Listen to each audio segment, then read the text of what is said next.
got a call from an ex co-worker who was my supervisor, and it was an interesting conversation, about where I am and how he's been following me. It's pretty cool when you get calls like that, with people that you don't realize that are paying attention to the things you're doing, and you find out that you've actually made a difference in their life, and for them to reach out to you and just say, hey man, I appreciate what you're doing, you and your family, your wife, your son. He said that's inspiration. We laughed about a lot of things. One thing in particular is that he inquired about the business of real estate, and he has an interest in it, and he's done some things already,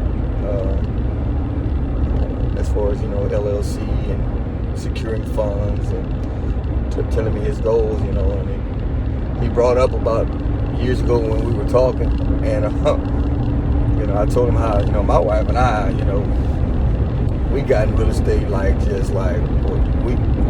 were desperate. Our son Anthony had just got a scholarship to play football at Stanford, and we were like, wow, we were always at his games, whether it was basketball, which was his true love, but he was an athlete. He ended up going and acquiring a scholarship at Stanford for playing football. My wife and I would be like, wow, California's a long ways from Louisiana, to two young parents who, came from the humble beginnings that we come from in Point Coupee Parish. We weren't exposed to that. Fortunately, I was exposed to it through the military, because I left and I ended up going to the military and actually ended up getting accepted into the United States Military Academy at West Point just after Desert Storm, and my mind wasn't really focused on a career in the military at that point, because I had my own inner dealings that I was having to deal with. So I ended up taking my option to come back home, and that's when my wife and I ended up getting married, and Anthony was already born. I think Anthony was like 5, 6, and I became his dad, and gave him my name just like I gave my wife my name, and we became a family.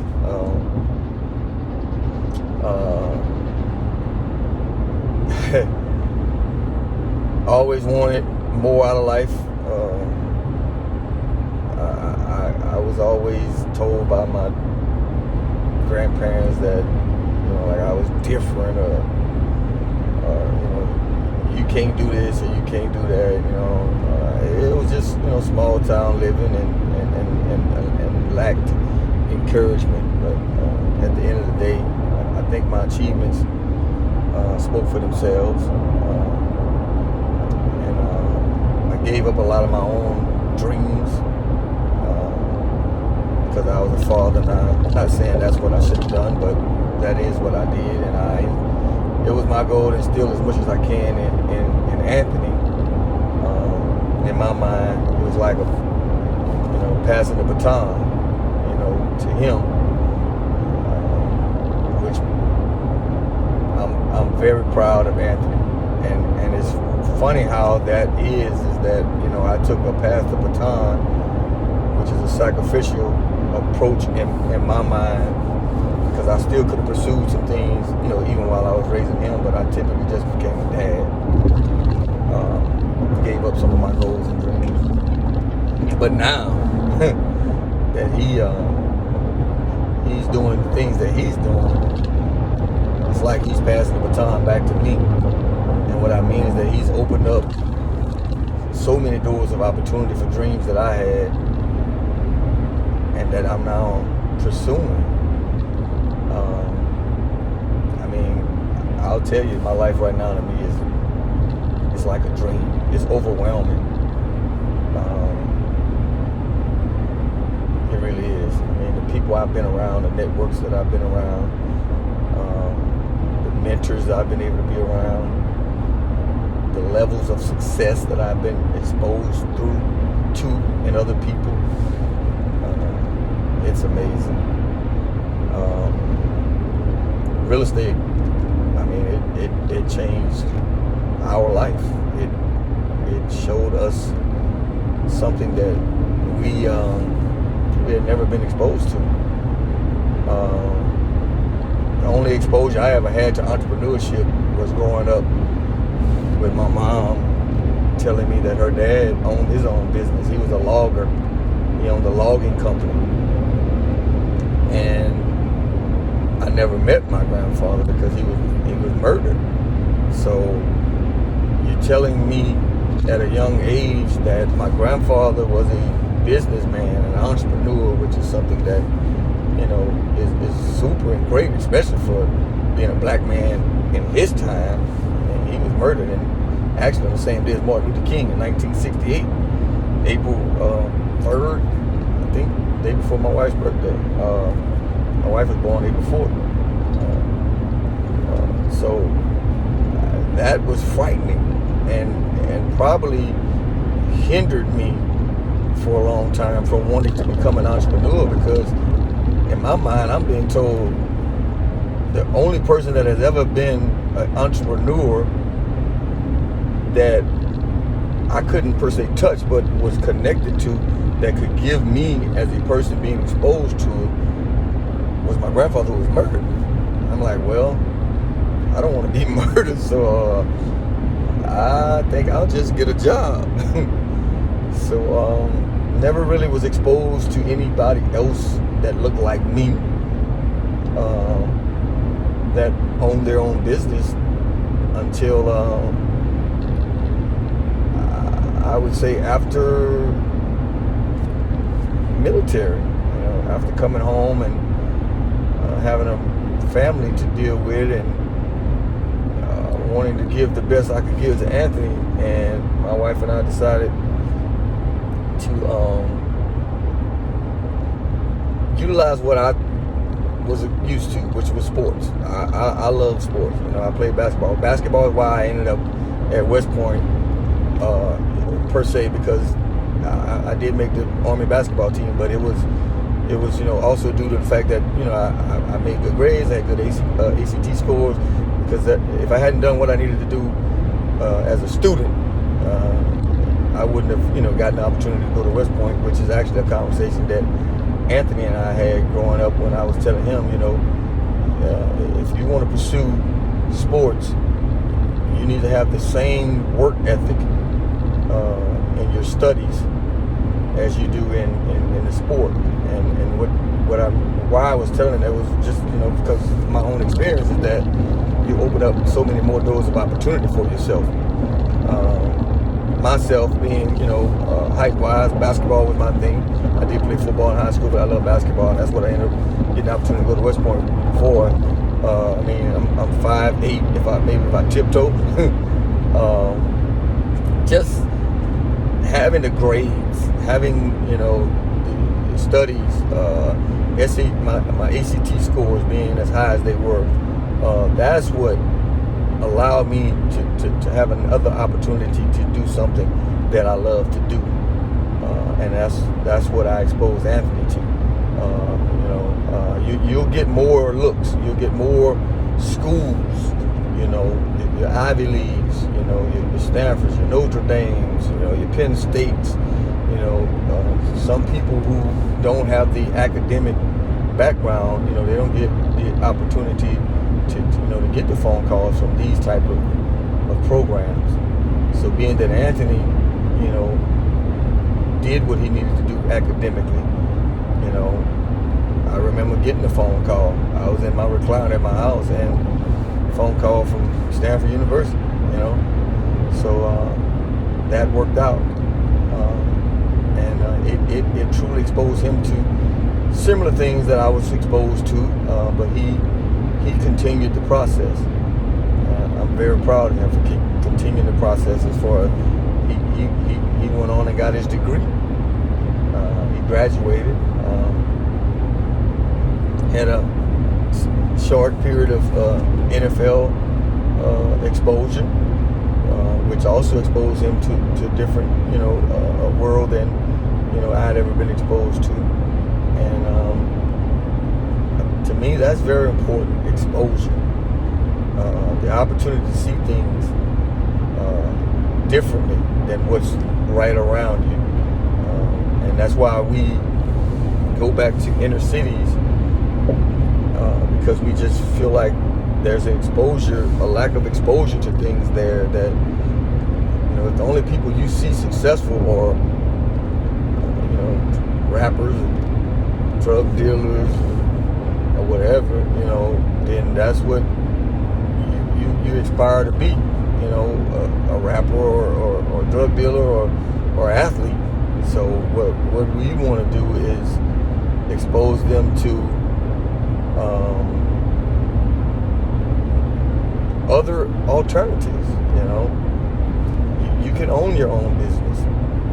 Look at the Kimbles, look at Anthony, look at Tevin Wade, look at Julian Gordon. We want to be able to give them the opportunity to think outside of the box, and not just think about the typical things that you would say that they could become, doctors and lawyers, and all that is still true, but there's quality of life in creativity. There's quality of life in other things other than entertainment or whatever. And people might say, well, you're in entertainment. Yes, I am in entertainment. Real estate has awarded me that opportunity to do what I do, and do it even from an entertainment perspective. With the TV show that my wife and I are working on, Property Problems. I mean, Property Problems is an extension of what we're already doing. And what that will do is allow us to expose more and more people to seeing people like us doing what we're doing. A family business, working together. Property Problems it's embellished, but it's an embellished reality. The embellishment is just a character, of Pops that, he in my real life, I'm not that comical. But on the show, to make it exciting and interesting, there's that comedy aspect. But for the most part, it's us grinding every day, having goals in place. Like I said, putting our dreams into fruition. It starts in the mind, and then it's made to be a reality. That's one of the things my wife and I, used to have conversations about early in our marriage. That one thing that I can say that she and I really, really, really connected on was that we were going to lay a foundation for what we found out would be our only child, unless we chose to adopt or whatever. But we were going to lay down a foundation that would set Anthony, or allow him to be in position to not be conceited, but just understand that he's built from a different cloth, and to instill in him morals and values that would create a desire in him to sacrifice or to work hard and diligent, not only for himself, but knowing that by having that work ethic, the doors of opportunity that he can open up for so many other people. One of the things that we say is that we're investing in buildings and in people, and that's what my wife and I, that's our motto: investing in buildings and people, which means that what real estate was able to do for us, we want to be able to showcase that and allow people to see what it can also do for them. And it's kind of where we are. So I appreciate the call. I appreciate the black man to black man honor, of appreciation. Something else that we need to do. And don't get me wrong, I also have received calls like that from other nationalities. And that's the intended overall goal that I personally have, is to continue, something that was instilled to me years ago, from when Martin Luther King, had his speech, and it's coming up on Martin Luther King. So, wow, this just came to me, so I'm glad it did. But, Martin Luther King said he had a dream that one day, blacks and whites would be able to unite. And not just blacks and whites, it doesn't matter. The masses of people, of nationalities, will be able to interact together. And that's, to me, is a beautiful thing. Our goal is to invest in the inner city area so that we could help and expose, people in those areas to give them that influence, to give them the influence and belief system that, they're capable also. My wife and I had a motto, when we first got into real estate. Our motto was, we were going to invest in these divested properties to put them back into commerce. And our thing was, we're going to provide people with a product that's they're proud to be in and proud to live in. And we still hold true to that. That's what we want to do. We have these dilapidated properties in this area. That's our target, because we want to be able to beautify the areas that we invest in. Anthony took it to a whole nother level when he created Kimble Properties. His vision, our vision is per se a part of his vision, but he had a larger vision, and he has taken it to a whole nother level.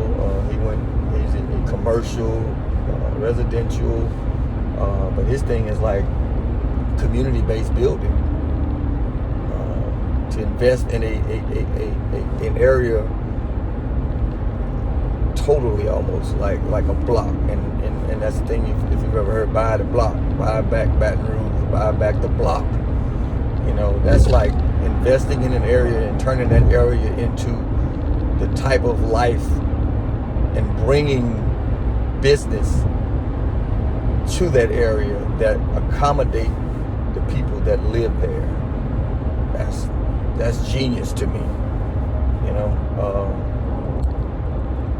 That's some Black Wall Street type thinking. That's beautiful. So kudos to Anthony, kudos to the Legacy team, and everybody that's assisting us either from within and those that are assisting us from without. Because it takes a tribe, it takes a community, it takes dreamers, it takes people believing, and from that belief knowing that they can bring their dreams, into fruition. So I'm almost to NOLA. Just thought I'd just have this conversation. Hopefully it's inspiration to some. And again, to my brother who did give me that call, thank you, black man. I appreciate you. And thank you for everybody else who's ever, told me, hey man, good work. Stay at it. It's tiresome. It's exhausting. There's so much more I can talk about. I just don't think the time is right for me to talk about some other things that, we're dealing with or I'm dealing with or whatever, but everything has its time. But just know that the Kimble family, is our goal to continue to be an influential aspect in life. Continue to follow us, even join us. You know, come holler at us, talk to us. We don't have all the answers. We just know that we want to be able to invest in the quality of life that all people deserve. So we welcome you to have that conversation with us. Thank y'all. I'm Fred Kimble, Mr. Fred Pops.